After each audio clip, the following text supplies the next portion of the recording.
बंधुओं, आज अनुनासिक और अनुस्वार पर बात करते हैं।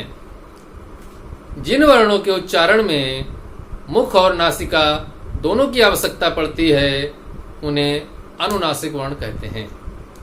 अर्थात जिन वर्णों का उच्चारण मुख और नासिका दोनों से होता है उन्हें अनुनासिक या सानुनासिक वर्ण कहते हैं। इसके विपरीत जिन वर्णों के उच्चारण में नासिका की आवश्यकता नहीं पड़ती, जिनका उच्चारण केवल मुख से होता है, वे वर्ण या ध्वनियां निरनुनासिक या अननुनासिक कही जाती हैं। बंधुओं, सर्वप्रथम 5 अनुनासिक वर्णों पर हम बात करते हैं। इसके बाद जो स्वर भी अनुनासिक होते हैं उनके विषय में बताएंगे। पहले माहेश्वर सूत्र के 7वें सूत्र में एक प्रत्याहार बनता है, यम प्रत्याहार। इस प्रत्याहार में 5 अनुनासिक वर्णों की चर्चा हुई है। ये जो 5 अनुनासिक वर्ण हैं उनका जो उच्चारण है वह मुख में भी अलग अलग स्थान होते हैं। मुख में जैसे दंत है, मूर्धा है, तालु है, कंठ है, आदि आदि स्थान है मुख में। तो कौन सा अनुनासिक वर्ण किस स्थान से उच्चरित होता है, यह बहुत आवश्यक है। इसको पहले जान लेते हैं। जैसे यहाँ देखिए बंधुओं, जो चावर्ग है उसका उच्चारण स्थान तालु है। तो चावर्ग का उच्चारण स्थान जब तालु है तो इसका उच्चारण स्थान भी तालु हुआ। परंतु तालु के साथ साथ नासिका की आवश्यकता पड़ती है, अतः यह वर्ण जो है वह अनुनासिक हो गया, क्योंकि मुख में तालु के द्वारा और नासिका के द्वारा इस वर्ण का उच्चारण होता है। इसी प्रकार जो माँ है, माँ का उच्चारण स्थान मुख में कौन है? ओष्ठ और नासिका। तो ओष्ठ और नासिका से उच्चरित होने के कारण माँ भी अनुनासिक है। इसी प्रकार न कंठ और नासिका से उच्चारित होने के कारण ये वर्ण भी आपका अनुनासिक हो गया। देखिए बंधुओं, का वर्ग जो है वो कंठ से उच्चरित होता है। अकुह विसर्जनीय नाम कंठा। इसलिए जो गकार की ध्वनि है वह कंठ से होगी, और कंठ के साथ साथ जब नासिका से उच्चारण होगा तो अनुनासिक ध्वनि हो जाएगी। इसी प्रकार अण, ये टा वर्ग है, टा वर्ग का पंचम अक्षर है। तो टा वर्ग का उच्चारण स्थान कौन है बंधुओं? मूर्धा है। तो ये इस अणा भी मूर्धा से और नासिका से उच्चरित होता है। तो मूर्धा और नासिका मुख में एक स्थान है मूर्धा। जब हमारी जिह्वा पलट जाती है तो वह इस मूर्धा पर छूती है, ट ठ ड ढ ण। तो जहां पर छू रही है वही स्थान मूर्धा है। तो मूर्धा और नासिका से जो उच्चरित होते हैं, उच्चरित वर्ण है अण, वह अनुनासिक है। इसी प्रकार तावर्ग, तावर्ग का पंचम अक्षर न, और पूरे तावर्ग का उच्चारण स्थान दंत है, और इस ना का उच्चारण दांत और नासिका से संयुक्त रूप से होता है। अतः दंत और नासिका से उच्चरित नकार की जो ध्वनि है वह अनुनासिक कही जाती है। बंधुओं, ये तो हमने ये जाना कि मुख और नासिका से जो उच्चरित हैं वो अनुनासिक वर्ण है। संस्कृत में परिभाषा भी है, मुख नासिका वचनो अनुनासिकः। मुख और नासिका से जो उच्चरित हैं, बोले जाते हैं, वे अनुनासिक कहे जाते हैं। इसको अच्छी तरह से समझाने के लिए मैंने कुछ उदाहरण यहाँ पर लिए हैं। जैसे चू, चू का मतलब क्या होता है? चावर्ग, और चू का तात्पर्य चावर्ग। इसका उदाहरण हम यहाँ पर लिए हैं। ऊ का अर्थात पावर्ग, पावर्ग अर्थात माँ का उदाहरण आएगा यहाँ पर। कु अर्थात कावर्ग, कावर्ग का उदाहरण यहाँ पर मिलेगा। टू, टू अर्थात टावर्ग, टावर का पंचम अक्षर अर्थात टावर के उदाहरण मिलेंगे। और तू अर्थात टावर का पंचम अक्षर और टावर के उदाहरण यहाँ पर मिलेंगे। देखिए कैसे समझते हैं बंधु। देखिए पंच, तो पंच ये जो अनुनासिक वर्ण है, देखिए यहाँ पर लिखा हुआ है अनुनासिक वर्ण। ये चा वर्ग का पंचम अक्षर है। चा वर्ग का पंचम अक्षर ये है। देखिए बंधु, एक बात और यहाँ पर समझ लीजिए, समस्त व्यंजन स्वर के सहयोग से ही उच्चरित हो सकते हैं, इसलिए यहाँ पर हल चिन्ह नहीं लगा है, क्योंकि यहाँ पर आकार को शामिल किया गया है। अब देखिए, बता रहे थे चा वर्ग का पंचम अक्षर, यहाँ ऐसे ही पा वर्ग का पंचम अक्षर यहाँ पर देखिए म है, मकार। यहाँ का वर्ग का पंचम अक्षर गकार है। यहाँ ट वर्ग का पंचम अक्षर णकार है और त वर्ग का पंचम अक्षर नकार है। इन सब में मैंने अनुनासिक ध्वनियों को सम्मिलित किया है। जब हम हिंदी में ऐसे लिखते हैं पंच कुंज। अब देखिए बंधुओं, ये जो अनुनासिक ध्वनि है, हिंदी भाषा में जब जाते हैं, किसी अनुनासिक ध्वनि का जो काम है वो अनुस्वार के रूप में देखिए लिख दिया गया है, अनुस्वार लगा के इसको प्रकट किया गया है। अब जब हम इसको, इस अनुस्वार को जब अनुनासिक में बदलेंगे, अनुनासिक में लिखेंगे, तो बंधुओं ये ध्यान रखेंगे कि अनुस्वार के बाद जो वर्ण है उस वर्ग का पंचम अक्षर आएगा। जैसे बंधुओं, अनुस्वार के बाद यहाँ पर क्या है? अनुस्वार के बाद है चा। यहाँ पर अनुस्वार के बाद क्या है? ज। अब जरा ध्यान दीजिए, च वर्ग का पंचम अक्षर क्या है? च वर्ग का पंचम अक्षर यही अनुनासिक ध्वनि है। यहाँ ऐसे ही जा। जा किस में आता है? तो आप पहले तो निकालिए, जा किस में आता है? च छ जा, अर्थात ज आता है च वर्ग में, और च वर्ग का पंचम अक्षर क्या है? यहाँ। तो जो अनुस्वार के बाद जो ध्वनि है, अनुस्वार के बाद जो व्यंजन वर्ण आया है, उसका पंचम वर्ण हमको अनुस्वार के स्थान पर लिखना है। तब कैसे लिखा जाएगा? पंच, ऐसे लिखा जाएगा। इसी प्रकार इसको कैसे लिखेंगे? कुंज। तो बंधुओं, स्पष्ट हो गया। हिंदी में जब हम इसको अनुसार में बदलते हैं और इसके बाद शुद्ध लिखने के लिए, कभी हम अगर शुद्ध लिखने के लिए परीक्षा में आए तो आप क्या लिखोगे? अनुस्वार के बाद जो वर्ण है उसका पंचम अक्षर आपको लेना है। अनुस्वार के बाद जो वर्ण है उसका पंचम अक्षर आपको अनुस्वार के स्थान पर लगाना है, जो कि इस रूप में आपके सामने आएगा। इसी प्रकार बंधुओं, यहाँ पर देखते हैं संपत्ति। इसको जब हिंदी में लिखेंगे तो कैसे लिखेंगे? ऐसे लिख देते हैं हम लोग, अनुस्वार लगा के। देखिए, ये अनुस्वार लगा के हम लोग लिखते हैं। अब इसी अनुस्वार को जब हम अनुनासिक वर्ण में बदलेंगे तो क्या ध्यान रखेंगे कि अनुस्वार के बाद कौन सा वर्ण है? अनुस्वार के बाद क्या है? प। यहाँ अनुस्वार के बाद क्या है? भ। देखिए, प। अब आपको ही देखना है कि प वर्ग का पंचम अक्षर कौन सा है? म। प वर्ग का पंचम अक्षर कौन है? म। प प ब ब म। तो इस अनुस्वार के स्थान पर क्या आ जाएगा? म। संपत्ति। बंधुओं, देखिए, अनुस्वार के स्थान पर अनुनासिक वर्ण आ गया और इस तरीके से लिखा गया। इसी प्रकार भ। भ किस वर्ग में आता है? प वर्ग में आता है। प फ ब भ म। तो भ प वर्ग में आता है, तो प वर्ग का पंचम अक्षर क्या है? म। तो क्या लिखा जाएगा बंधुओं? संभव। इस तरीके से हमको अनुस्वार को अनुनासिक में बदलना है। इसी प्रकार देखिए, दिनांक कैसे लिखते हैं? अनुस्वार के द्वारा प्रकट है यहाँ पर दिनांक। ऐसे ही प्रसंग लिखते हैं अनुस्वार के द्वारा। जब हम अनुस्वार को अनुनासिक में बदलेंगे तो उसके अनुस्वार के बाद जो ध्वनि है उस ध्वनि पर गौर करेंगे। देखिए, अनुस्वार के बाद क्या है? क। यहाँ अनुस्वार के बाद क्या है? ग। तो का वर्ग का पंचम अक्षर, देखिए यहाँ पर बंधु लिखा हुआ भी है। तो का वर्ग का पंचम अक्षर क्या है? गकार। देखिए यहाँ पर ग लिखा हुआ है। इसी प्रकार ग वर्ग का, ग किस में आता है? क वर्ग में।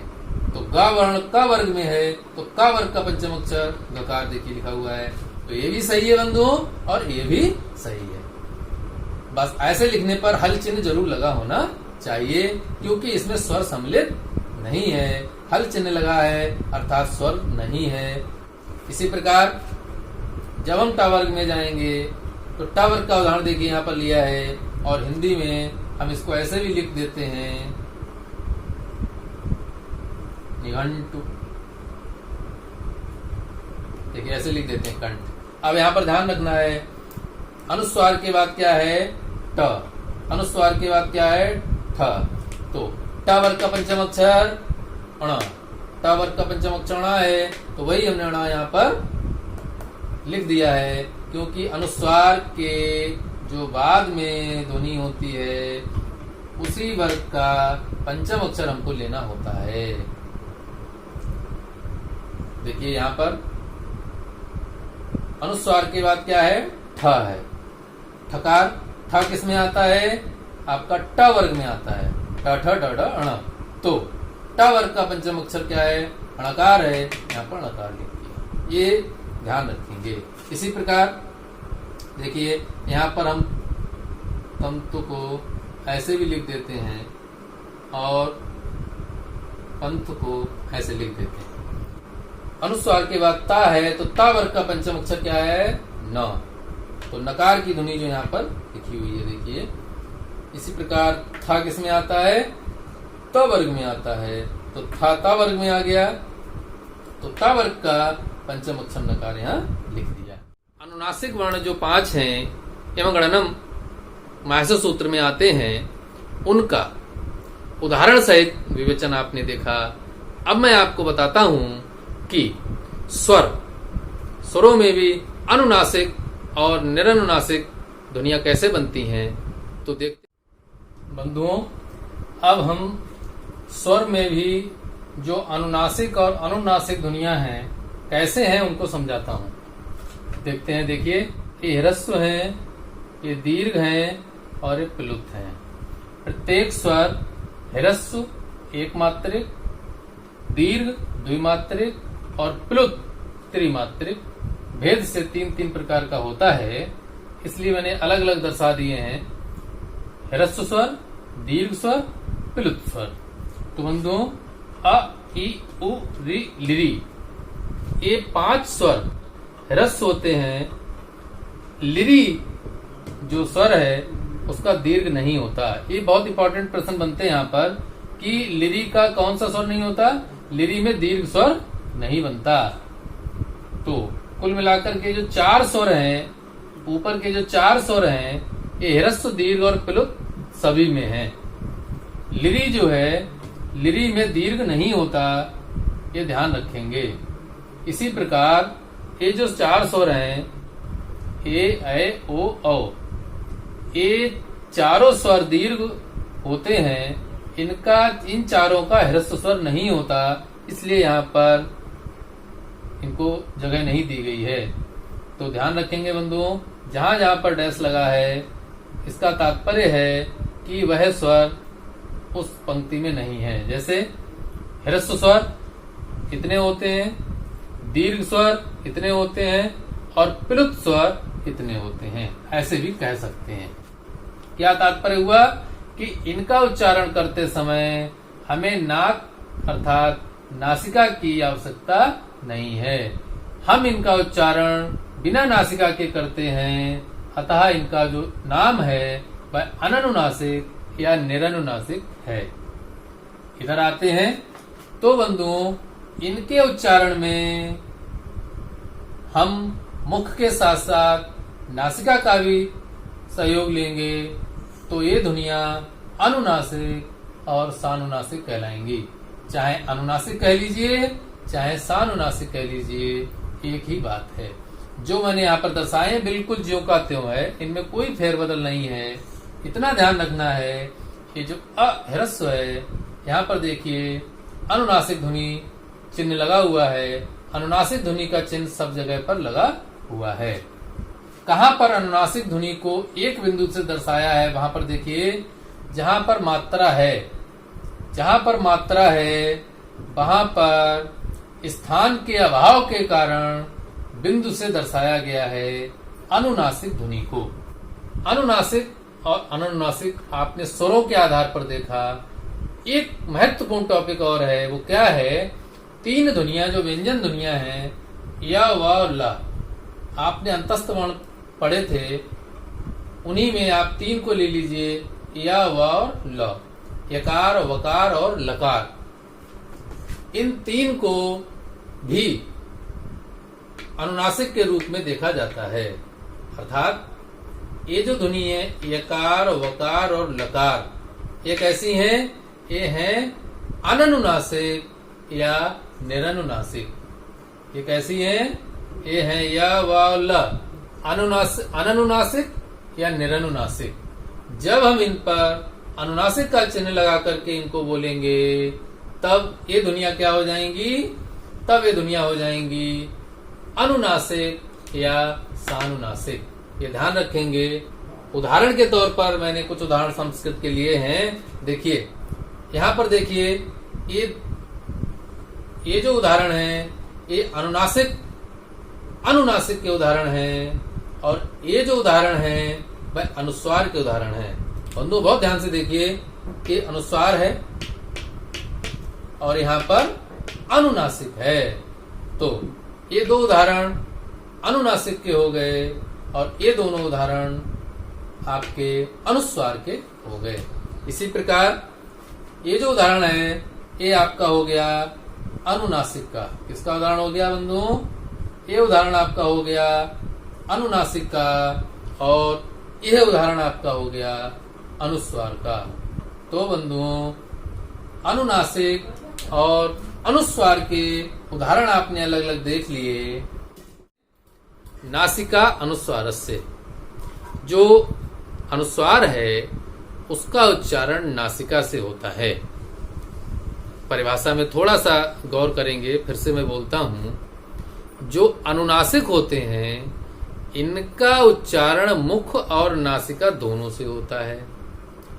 जो अनुस्वार होता है उसके उच्चारण में केवल नासिका की आवश्यकता होती है। अनुस्वार के उच्चारण में केवल नासिका, और अनुनासिक के उच्चारण में मुख और नासिका दोनों की आवश्यकता होती है। तो बंधुओं, अनुस्वार का जो उच्चारण है वो केवल नासिका से होता है। उदाहरण आप देखते हैं। ये ऐसे उदाहरणों का संकलन है जिन उदाहरणों में अनुस्वार का प्रयोग किया गया है, और इन उदाहरणों में जो अनुस्वार है उसको हम अनुनासिक में नहीं बदल सकते। किन उदाहरणों को अनुनासिक में नहीं बदल सकते? जैसे सबसे पहले मैंने बताया था कि आपने तंतु को ऐसे भी लिख लिया और तंतु को इस प्रकार से अनुस्वार अनुनासिक में बदल दिया। इसी प्रकार के और भी उदाहरण थे, जैसे चंचु, तो चंचु को आप ऐसे भी लिख सकते हैं। कुंज, तो कुंज को आप ऐसे भी लिख सकते हैं। ऐसा देखा जाता है कि अनुस्वार को आप अनुनासिक में बदल देते हैं। इस प्रकार अनुस्वार अनुनासिक में बदल जाता है, लेकिन कब अनुस्वार अनुनासिक में नहीं बदलेगा? कब नहीं बदलेगा? उन उदाहरणों पर गौर करिए। वो उनकी एक विशेषता है। वो क्या है? अनुस्वार के बाद जो ध्वनि आई है वो स है। ये ध्यान दीजिए। अनुस्वार के बाद क्या आया है? स। अनुस्वार के बाद क्या है? सकार। अनुस्वार के बाद क्या है? सकार। अनुस्वार के बाद क्या आया है? सकार। तो अनुस्वार के बाद आने वाली जो ध्वनि है, यदि वो स है तो आप अनुस्वार को अनुनासिक में नहीं बदल सकते। देखिए यहां पर भी तालव्य सकार, अनुस्वार के बाद क्या आया है?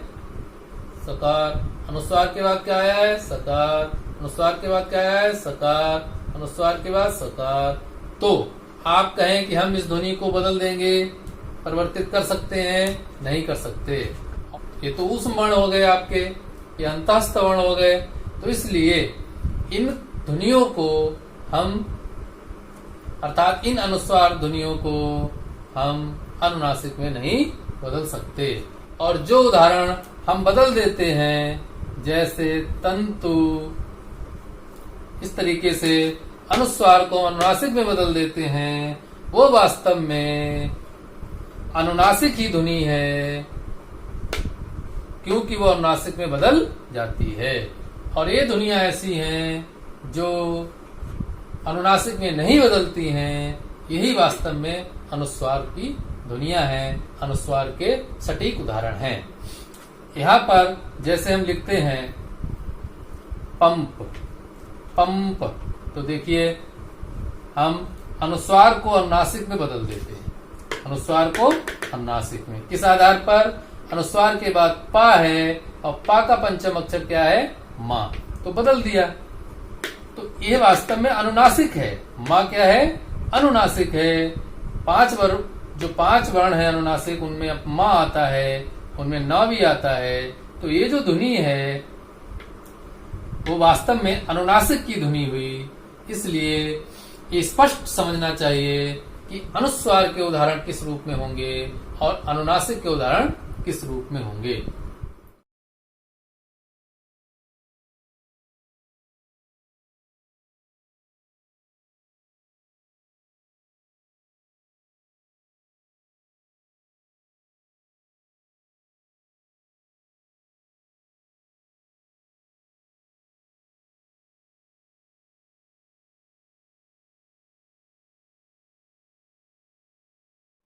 तो बंधुओं, मैंने ये जो चर्चा की अनुनासिक और अनुस्वार के उदाहरणों का परस्पर अंतर बताने के उद्देश्य से कि अनुनासिक और सानुनासिक एक ही बात है, ऐसे ही निरनुनासिक और अननुनासिक एक ही बात है, इसको भी स्पष्ट करने की हमारी इच्छा थी।